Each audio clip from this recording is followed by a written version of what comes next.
दोस्तों पर्यावरण शिक्षा यानी ईवीएस पेडागोजी से top 30 plus most important question लेके आए जो एनसीईआरटी बेस्ड है। ये चौथा पार्ट है। चैप्टर का नाम है पर्यावरण शिक्षा का विज्ञान और सामाजिक विज्ञान से साथ संबंध। चैप्टर 23 है। जितने भी क्वेश्चन इसमें मिलेंगे आपको ये सभी प्रकार के टेट एग्जाम के लिए बहुत ज्यादा इंपॉर्टेंट है। आई होप आप लोग अच्छे होंगे। स्वागत है आपका श्रेष्ठ एडु एक्सप्रेस में। चलते हैं सीधे क्वेश्चन की ओर। वीडियो अच्छा लगे तो वीडियो को लाइक शेयर, चैनल को सब्सक्राइब करिएगा। इस वीडियो का पीडीएफ हमारे टेलीग्राम ग्रुप से जुड़ के फ्री में प्राप्त कर सकते हैं।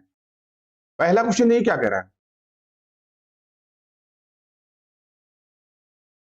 एक पर्यावरण अध्यापक अपने विद्यार्थियों को एक पर्यावरण संरक्षक कैसे बना सकता है, सर्वश्रेष्ठ संभावना चुनिए।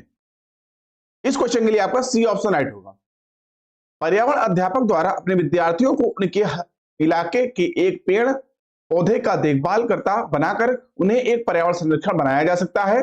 पृथ्वी को हरा भरा बनाने के लिए पेड़ पौधे देखभाल करता एक अच्छा तरीका होगा। आपको बता दें, इसलिए शिक्षक को चाहिए कि वह विद्यार्थियों को पौधे की देखभाल करने वाला जो है उन्हें बनाए। दोस्तों, छात्र उस प्रकार की जिम्मेदारी के माध्यम से पौधों और पौधों के जीवन के बारे में भी जान सकते हैं। साथ ही इस प्रकार की जिम्मेदारी अधिगम को बढ़ावा देगी और इसलिए छात्रों को पौधों की देखभाल करने वाला बनाना प्रकृति के साथ अंतःक्रिया करने का सबसे बेहतर तरीका होगा। सी ऑप्शन आपका राइट होगा। अगला क्वेश्चन, कक्षा में अध्यापिका सभी विद्यार्थियों से पूछती है कि कपड़े कैसे धोए जाते हैं। विद्यार्थी जवाब देते हैं कि वे अपनी माताओं को विभिन्न तरीकों जैसे साबुन लगाकर पत्थर पर पटक कर रगड़ कर धोते हैं, कपड़े धोने का लकड़ी से धोकर, ब्रश लगाकर और वॉशिंग मशीन से कपड़े जो है धोते हुए देखते हैं। निम्नलिखित में से कौन से कथन अध्यापिका द्वारा चर्चा करवाए जाने का सर्वोत्तम व्याख्या होगा। इस क्वेश्चन के लिए आपका जो है बी ऑप्शन आपका राइट होगा। ठीक है, बी ऑप्शन आपका इस क्वेश्चन का राइट होगा। कक्षा में अध्यापिका सभी विद्यार्थियों से पूछती है कि कपड़े कैसे धोए जाते हैं। विद्यार्थी जवाब देते हैं कि वे अपने माताओं को विभिन्न तरीकों जैसे साबुन लगाकर, पत्थर पर पटक कर, रगड़ कर, से ब्रश जो है लगाकर और वॉशिंग मशीन से कपड़े धोते हैं देखते हैं। इसमें अध्यापिका विद्यार्थियों को घर के अनुभवों पर चिंतन करके साथ साथ कपड़े जैसे कैसे धोए जा सकते हैं इसके लिए विविध संदर्भ प्रदान करने हेतु उन्हें कपड़े धोने की प्रक्रिया सिखाने के लिए ऐसा करवाती है। ठीक है, तो इस क्वेश्चन के लिए आपका बी, सी और डी तीनों राइट ऑप्शन होगा। ठीक है, अगला क्वेश्चन, आपके विद्यालय का बागवान विद्यालय के बगीचे की सूखी पत्तियां इकट्ठा करता है और जलाता है। आपका एक विद्यार्थी इसकी शिकायत आपसे करता है, आप क्या करेंगे। इस क्वेश्चन के लिए आपका बी ऑप्शन राइट होगा। आपके विद्यालय का बागवान विद्यालय के बगीचे से सूखी पत्तियां इकट्ठा करता है और जलाता है। आपका एक विद्यार्थी इसकी शिकायत आपसे करता है तो अध्यापक विद्यार्थी से सूखी पत्तियां इकट्ठा करने में बागवान की मदद करने को कहेगा तथा उन सूखी पत्तियों से खाद बनाने में सहायता करने के लिए कहेंगे। बी ऑप्शन राइट होगा। अगला क्वेश्चन, पर्यावरण अध्ययन की पुस्तक में दिए गए प्रयोगों के परिणाम। इस क्वेश्चन के लिए आपका बी ऑप्शन राइट होगा। पर्यावरण अध्ययन की पुस्तक में दिए गए प्रयोगों के परिणाम नहीं दिए जाने चाहिए क्योंकि विद्यार्थी को स्वयं अवलोकन करके जो है निष्कर्ष तक पहुंचना चाहिए, क्योंकि विद्यार्थी प्रयोग पूरा होने से पहले ही परिणामों को देख लेते हैं और प्रयोग का स्वाभाविक तरीका खराब हो सकता है। विद्यार्थियों में प्रयोग करने की जिज्ञासा कम हो सकती है, इससे विद्यार्थियों में खोज और पूछताछ की प्रकृति विकसित नहीं हो पाएगी। बी ऑप्शन आपका राइट होगा। अगला क्वेश्चन, निम्नलिखित में से कौन सा अत्यावश्यक तत्व एक अध्यापक को पर्यावरण अध्ययन के पाठ योजना में रखने के लिए विचार करना चाहिए।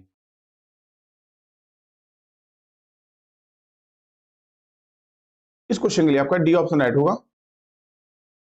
अनुदेशन अथवा विशिष्ट उद्देश्य, प्रमुख अवधारणाएं और प्रक्रियाएं, कौशल तथा सामान्य उद्देश्य, ये सब एक अध्यापक को पर्यावरण अध्ययन के पाठ योजना में रखने के लिए विचार करना चाहिए। पाठ योजना में रखने के लिए पथ प्रदर्शक एवं मित्र का व्यवहार करती है। भूलने से सहयोग में कमी लाने की दृष्टि से भी पाठ योजना का महत्व है। आपको बता दें, पाठ योजना के माध्यम से अध्यापक उचित सोपान एवं समय पर सामग्री का उपयोग करता है। डी ऑप्शन राइट होगा। अगला क्वेश्चन, आदर्श रूप से निम्न में से कौन सा विकल्प विद्यार्थियों द्वारा किए गए क्रियाकलापों के पश्चात उनके सीखने को दृढ़ करने के लिए होना चाहिए? सी ऑप्शन आपका राइट होगा। आदर्श रूप से विद्यार्थियों द्वारा किए गए क्रियाकलापों के पश्चात उनके सीखने को दृढ़ करने के लिए कक्षा में आपसी विचार विमर्श होना चाहिए, जिससे अध्ययन में रोचकता बनी रहे। सी ऑप्शन आपका राइट होगा। अगला क्वेश्चन, प्राइमरी स्तर पर ईवीएस की पाठ्य पुस्तकों की रचना ध्यानपूर्वक की जाती है, जिससे विद्यार्थियों में सीखने सिखाने के दौरान गलत अवधारणा न बन पाए। आपके अनुसार पाठ्य पुस्तकों की कौन सी विशेषता अथवा विशेषताएं इसके लिए सबसे उपयुक्त हैं? सी ऑप्शन आपका राइट होगा। प्राइमरी स्तर पर ईवीएस की पाठ्य पुस्तकों की रचना ध्यानपूर्वक की जाती है, जिससे विद्यार्थियों में सीखने सिखाने के दौरान गलत अवधारणाएं न बन पाए। उसके लिए ऐसे प्रत्यय जो कम आयु के विद्यार्थियों को समझ न आए, उन्हें परिचयात्मक स्तर पर दिया जाता है, जो आपके अनुसार पाठ्य पुस्तकों की सबसे उपयुक्त विशेषता होगी। सी ऑप्शन आपका राइट होगा। अगला क्वेश्चन, प्राइमरी स्तर पर ईवीएस की थीम आपस में सहसंबंध एवं अंतर संबंधित है क्योंकि? ए ऑप्शन आपका राइट होगा। प्राइमरी स्तर पर ईवीएस की थीम आपस में सहसंबंध एवं अंतर संबंधित है क्योंकि ईवीएस की प्रकृति का स्वरूप एकीकृत है। आपको बता दें, एकीकृत पर्यावरण अध्ययन शिक्षण की ऐसी विधि है जो विषयों के बीच के अवरोधों को तोड़ने का प्रयास करती है, ताकि विद्यार्थियों के लिए अधिगम अधिक सार्थक हो सके। अर्थात यह ज्ञान तथा पाठ्यक्रम का ऐसा उपागम है जो एक अधिक विषयों से सीखने की विधि और भाषा का प्रयोग किसी एक मुख्य पाठ, अनुभव, समस्या या मुद्दे की जांच हेतु जानबूझकर प्रयोग में लाया जाता है। ये ऑप्शन आपका राइट होगा। अगला क्वेश्चन, निम्नलिखित में से क्या पर्यावरण अध्ययन की पाठचर्या के सुझावित थीम का उपथीम है? इस क्वेश्चन के लिए आपका डी ऑप्शन राइट होगा। पर्यावरण अध्ययन की पाठचर्या की सुझावित थीम का उपथीम जानवर व पौधे हैं। नए पाठ्यक्रम में इस विषय को 6 थीमों में बांटा गया है। पहला, परिवार,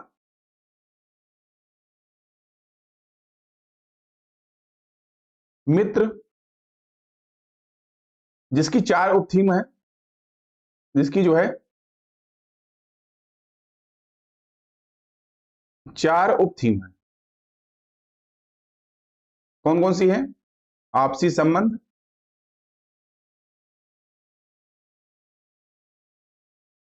काम और खेल, काम और खेल, जानवर, पौधे। दूसरा, भोजन। तीसरा, पानी यानी जल। चौथा, आवास। पांचवा, यात्रा। और छठा, हम चीजें कैसे बनाते हैं।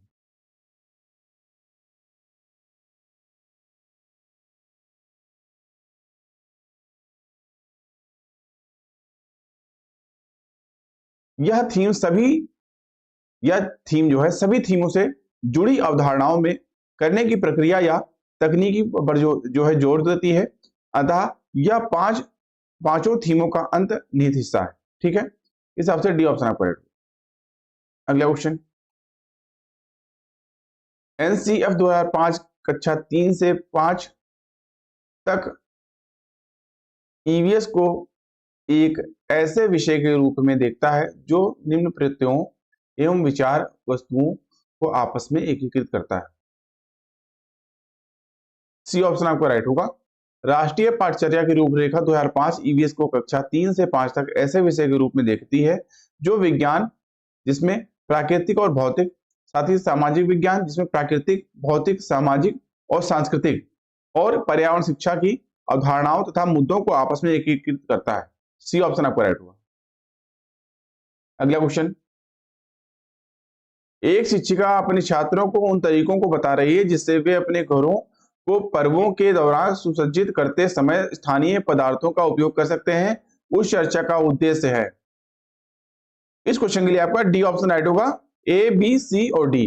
दोस्तों, एक शिक्षिका अपने छात्रों को ऐसे अपने घरों को पर्वों यानी त्योहारों के दौरान सुसज्जित करने के लिए स्थानीय पदार्थों के उपयोग करने के तरीकों पर चर्चा कर रही है। इस चर्चा का उद्देश्य जो है उपयुक्त में से चारों विकल्प होंगे, जो क्या कहते हैं, जो छात्रों की रचनात्मकता में वृद्धि करना, स्थानीय वस्तुओं का उपयोग करके अपनी कला और संस्कृति को सुरक्षित रखना, स्थानीय विक्रेताओं की सहायता करना, साथ ही यह साझा करना कि वह वस्तुएं सस्ती होती हैं। अगला क्वेश्चन, शिक्षक की डायरी में दर्ज जानकारी का उपयोग शिक्षक द्वारा किया जाता है। इस क्वेश्चन के लिए आपका ए ऑप्शन राइट होगा। शिक्षक की डायरी में दर्ज जानकारी का उपयोग शिक्षक द्वारा शिक्षण अधिगम रणनीतियों की समीक्षा एवं संशोधन के लिए किया जाता है। शिक्षक डायरी शैक्षिक सत्र में किए जा रहे क्रियाकलापों को नियोजित एवं प्रदर्शित करने के लिए होती है। इसमें शिक्षक दैनंदिन डायरी में शिक्षक द्वारा पढ़ाए जाने वाले विषय व शिक्षण के दौरान की जाने वाली गतिविधियों का विवरण होता है। ए ऑप्शन आपका इस क्वेश्चन के लिए राइट होगा। अगला क्वेश्चन, ईवीएस कक्षा में शिक्षार्थी पड़ोस में एक भिखारी लड़के के बारे में अपने अवलोकन को साझा करता है और जानना चाहती है कि उसके माता पिता उसे स्कूल क्यों नहीं भेजते। एक शिक्षक के रूप में आप शिक्षार्थी को कैसे जवाब देंगे? इस क्वेश्चन के लिए आपका डी ऑप्शन राइट होगा। ईवीएस कक्षा में शिक्षार्थी पड़ोस में एक भिखारी लड़के के बारे में अपने अवलोकन को साझा करती है और जानना चाहती है कि उसके माता पिता उसे स्कूल क्यों नहीं भेजते हैं। एक शिक्षक के रूप में उसके अवलोकन की सराहना करेंगे और पूरी कक्षा में इस पर चर्चा करेंगे। डी ऑप्शन राइट होगा। अगला क्वेश्चन, यह समुदाय संसाधन के रूप में उपयोग करने का औचित्य है। इस क्वेश्चन के लिए आपका सी ऑप्शन राइट होगा। समुदाय संसाधन के रूप में उपयोग करने का औचित्य है कि समुदाय को अपने बच्चों को सीखने में हिस्सेदारी और उसमें शामिल होने की जरूरत है। समुदाय से छात्रों के सीखने में हिस्सेदारी है और इसमें उन्हें शामिल होने की जरूरत होती है, क्योंकि समुदाय न केवल अनौपचारिक शिक्षा का एक अभिकरण है, बल्कि यह शिक्षार्थी के लिए सीखने के संसाधन के रूप में भी जो है बेहतर कार्य करता है।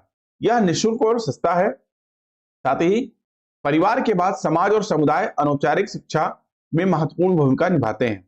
सी ऑप्शन आपका राइट। अगला क्वेश्चन, आनुवांशिक और अर्जित लक्षण विषय आरंभ करने के लिए शुरुआत के रूप में निम्नलिखित में से कौन सा कथन सबसे अधिक प्रासंगिक होगा? इस क्वेश्चन के लिए आपका ए ऑप्शन राइट होगा। आनुवांशिक और अर्जित लक्षण विषय आरंभ करने के लिए शुरुआत के रूप में आप अपने और अपने माता पिता के बीच कोई समानता पाते हैं। यह कथन सबसे प्रासंगिक होगा। आनुवांशिकी यानी जेनेटिक्स जीवन विज्ञान की वह शाखा है जिसके अंतर्गत आनुवांशिकता यानी हेरिडिटी तथा जीवों की विभिन्नताओं यानी वेरिएशन का अध्ययन किया जाता है। आनुवांशिकता के अध्ययन में ग्रेगर जॉन मेंडल को मूलभूत उपलब्धियों द्वारा ही जो है होता है। इन कोशिकाओं में कुछ गुणसूत्र यानी क्रोमोसोम्स पाए जाते हैं। ये ऑप्शन आपका राइट है। अगला क्वेश्चन, निम्नलिखित में से कौन सा शैक्षिक उद्देश्य नदी पर बनाए गए बांध विषय के लिए विशिष्ट मापने योग्य और प्राप्य है? बी ऑप्शन आपका राइट होगा। छात्र उन नकारात्मक प्रभावों को सूचीबद्ध करेंगे जिनका बांधों के निर्माण के दौरान मानव बस्तियों का सामना करना पड़ता है, जिससे शैक्षिक उद्देश्य नदी पर बनाए गए बांध विषय के लिए विशिष्ट मापने योग्य और प्राप्य है। अगला क्वेश्चन,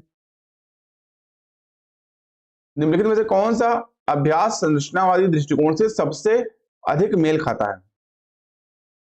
इस क्वेश्चन के लिए आपका ए ऑप्शन राइट होगा। नदी के पानी के रंग से उसमें मौजूद प्रदूषक की पहचान करने के लिए अभ्यास को संरचनावादी दृष्टिकोण से सबसे अधिक मेल खाता है। पानी का रंग अलग अलग परिवेशों में भिन्न भिन्न होता है।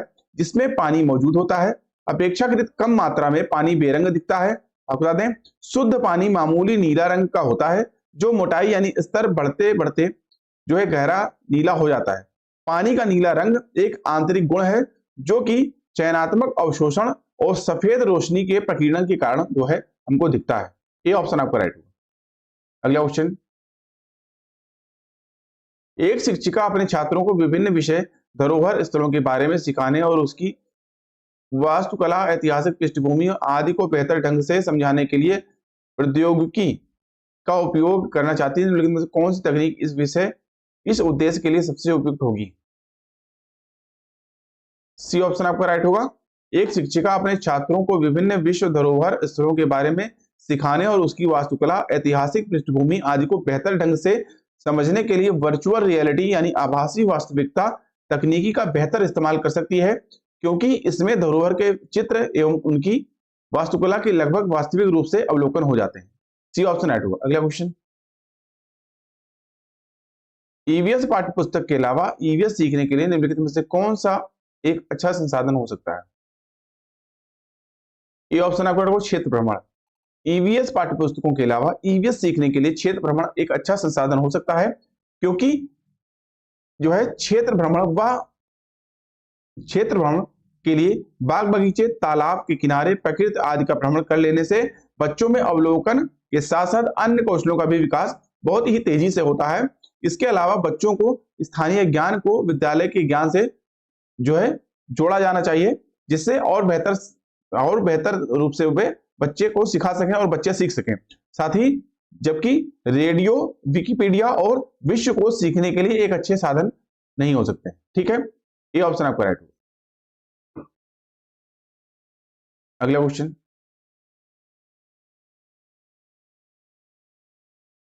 धीमी गति से सीखने वाले विद्यार्थियों के लिए पर्यावरण अध्ययन में सीखने सिखाने के लिए नाटक एक उत्तम विधा मानी गई है।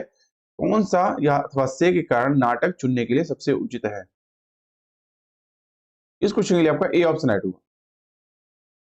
धीमी गति से सीखने वाले विद्यार्थियों के लिए पर्यावरण अध्ययन में सीखने सिखाने के लिए नाटक एक उत्तम जो है विधा मानी जाती है, क्योंकि पारस्परिक क्रिया के नाटक उनकी स्मृति में अधिक समय तक रहते हैं तथा पारंपरिक नाटकीय विधाएं बालक के लिए विषय वस्तु से उसे जोड़ने में सरल हैं, जबकि हम यह नहीं कर सकते कि धीमी गति से सीखने वाले विद्यार्थी ही अभिनय पसंद करते हैं, क्योंकि अभिनय सभी विद्यार्थियों के सीखने में रुचिकर होता है। ये ऑप्शन राइट होगा। अगला क्वेश्चन, एक विज्ञान शिक्षिका श्वसन प्रकरण पढ़ाने के बाद परीक्षा का आयोजन करती है और यह देखती है कि अधिकांश विद्यार्थी श्वसन और सांस लेने के बीच अंतर को नहीं समझते। यह किसके कारण हो सकता है? डी ऑप्शन आपका राइट होगा। शिक्षार्थी श्वसन एवं सांस लेने के बीच अंतर को नहीं समझ पाए क्योंकि शिक्षिका कक्षा में प्रभावी तरीके से संबंधित संकल्पना को व्याख्यायित नहीं कर सकी है। अगला क्वेश्चन, वैकल्पिक ढांचे का क्या अर्थ है? बी ऑप्शन आपका राइट होगा। तो वैकल्पिक फ्रेमवर्क का अर्थ है कि वे विचार जो अवधारणाओं के औपचारिक रूप से स्वीकृति स्पष्टीकरण से अलग हैं, ये प्रचलित सिद्धांतों या मान्यताओं से अलग सृजनात्मकता को प्रोत्साहित करते हैं। बी ऑप्शन आपका राइट होगा। अगला क्वेश्चन, कक्षा 3 के छात्रों को रमा ने सिखाया कि पिता, मां और उनके बच्चे एकल परिवार का गठन करते हैं और यदि दादा दादी एवं अन्य रिश्तेदार तथा साथ रहते हैं तो यह एक विस्तारित परिवार है। आप इस बारे में क्या सोचते हैं? इस क्वेश्चन के लिए आपका सी ऑप्शन राइट होगा। रमा द्वारा कक्षा 3 के छात्रों को परिवार के विभिन्न स्वरूपों को बताने से पूर्व जो है पारिवारिक रिश्तों को विभिन्न माध्यमों से स्पष्ट करना चाहिए। उसके बाद ही छात्रों को परिवार के स्वरूप के बारे में बताना चाहिए, जिससे सभी प्रकार के बच्चे आसानी से समझ सकें, जो कि रमा द्वारा नहीं किया गया। अतः यह शिक्षण अधिगम का समावेशी दृष्टिकोण नहीं हो सकता। सी ऑप्शन राइट होगा। अगला क्वेश्चन, आपातकालीन परिस्थितियों के बारे में बात करने के लिए प्रिया ने बच्चों के अनुभव पूछे। जब उन्हें कभी आपात स्थिति का सामना करना पड़ा, बच्चों ने आग, बिजली के झटके और सड़क दुर्घटनाओं के साथ अपने अनुभव सुनाए। उन्होंने प्रश्न पूछने और उनकी मौजूदा समझ का आकलन किया और समाचार पत्रों से सड़क सुरक्षा विज्ञापनों जैसे संसाधनों का उपयोग करके जो सुरक्षा पहलुओं पर चर्चा की और क्रमशः आग और बिजली के झटकों पर सुरक्षा दिशा निर्देशों पर चर्चा के लिए एलपीजी और इलेक्ट्रिक बिल का इस्तेमाल किया। प्रिया द्वारा अपनाया गया सबसे उपयुक्त दृष्टिकोण कौन सा है? इस क्वेश्चन के लिए आपका सी ऑप्शन आपका राइट होगा। प्रिया ने आपातकालीन घटनाओं और उसकी प्रति बच्चों के अनुभव जानने के साथ ही उन्हें ऐसी परिस्थितियों से निपटने एवं या सावधानी बरतने हेतु सड़क सुरक्षा, आग, बिजली के झटकों एवं अन्य ऐसी परिस्थितियों के प्रति उठाए जाने वाले कदमों को बताने हेतु विभिन्न माध्यमों का सहारा लिया। प्रिया द्वारा इस्तेमाल किया गया सबसे उपयुक्त यह दृष्टिकोण अन्वेषण दृष्टिकोण यानी इंक्वायरी अप्रोच होगा। सी ऑप्शन राइट होगा। अगला क्वेश्चन, बीज अंकुरण की अवधारणा को पढ़ाने का सबसे प्रभावी तरीका है। डी ऑप्शन आपका राइट होगा। बीज अंकुरण की अवधारणा को जो है बेहतर ढंग से पढ़ाने के लिए बीज बोने, अंकुरण के विषय में विभिन्न चरणों का अवलोकन करने और उनका चित्र बनाने की गतिविधियों को बच्चों को निष्पादित करने के लिए कहना सबसे उचित होगा। डी ऑप्शन राइट होगा। अगला क्वेश्चन, पर्यावरण अध्ययन की कक्षा में अवधारणाओं को स्पष्ट करने के लिए कविताओं और कहानी कथन का प्रयोग करना। सी ऑप्शन आपका राइट होगा। पर्यावरण अध्ययन की कक्षा में अवधारणाओं को स्पष्ट करने के लिए कविताओं और कहानियों का प्रयोग स्थानीय एवं विश्व स्तर पर संसार की प्रकृति को खोजने और कल्पना करने की योग्यता का विकास करने में मदद करता है। सी ऑप्शन राइट होगा। अगला क्वेश्चन, प्रयोगशाला खोजना, जांच पड़ताल और प्रश्न पूछना पर्यावरण अध्ययन के सक्रिय अधिगम के अनिवार्य तत्वों का निर्माण करते हैं। एक शिक्षक खाना जो हम खाते हैं खाना जो हमें खाना चाहिए इस संकल्पना के बारे में बताने के लिए निम्नलिखित गतिविधियों की व्याख्या करता है। इस क्वेश्चन के लिए आपका बी ऑप्शन राइट होगा। एक शिक्षक खाना जो हमें खाना चाहिए की संकल्पना के बारे में बताने के लिए शिक्षक को श्यामपट्ट पर उस प्रकार के सभी भोज्य पदार्थों की चित्र बनाकर दिखाना चाहिए, क्योंकि यह तरीका सक्रिय अधिगम का भाग होगा। इससे बच्चे बोर्ड पर बने चित्रों का अवलोकन करके आसानी से सीख सकते हैं। बी ऑप्शन राइट होगा। अगला क्वेश्चन, कक्षा 5 की ईवीएस की पाठ्य पुस्तक के किसी पाठ में सोचिए और चर्चा कीजिए भाग में नीचे दिया गया कथन लिखा है। यदि आपके गांव अथवा शहर में एक सप्ताह तक पेट्रोल अथवा डीजल ना हो तो क्या होगा? इस कथन का मुख्य उद्देश्य। सी ऑप्शन आपका राइट होगा। यदि गांव या शहर में एक सप्ताह तक पेट्रोल व डीजल ना हो तो गांव के लोगों में चिंताओं तथा सोचने व विचारने की भावना जागृत होगी। इससे उनके वास्तविक जीवन की चिंताओं को समझने हेतु कल्पना और सोचने विचारने की कुशलता को बढ़ावा मिलेगा। अगला क्वेश्चन, प्राथमिक स्तर पर पर्यावरण अध्ययन की पाठ्य पुस्तक में निम्नलिखित में से कौन सी विशेषता नहीं होनी चाहिए? इस क्वेश्चन के लिए आपका सी ऑप्शन राइट होगा। प्राथमिक स्तर पर पर्यावरण अध्ययन की पाठ्य पुस्तक इस प्रकार नहीं होनी चाहिए कि वह परिभाषाओं और अमूर्त अवधारणाओं की व्याख्या पर ध्यान केंद्रित करे, क्योंकि यह विद्यार्थियों में ज्ञान को सीमित कर देगा तथा विद्यार्थियों में चिंतन का विकास नहीं होने देगा। आपको बता दें, प्राथमिक स्तर पर पर्यावरण अध्ययन की पाठ्य पुस्तक जो है बाल केंद्रित होनी चाहिए। इससे विद्यार्थी स्वयं खोजकर पता करेगा और रटने की जो है उसके सामने मजबूरी ना रहेगी। ठीक है, सी ऑप्शन आपका राइट होगा। अगला क्वेश्चन,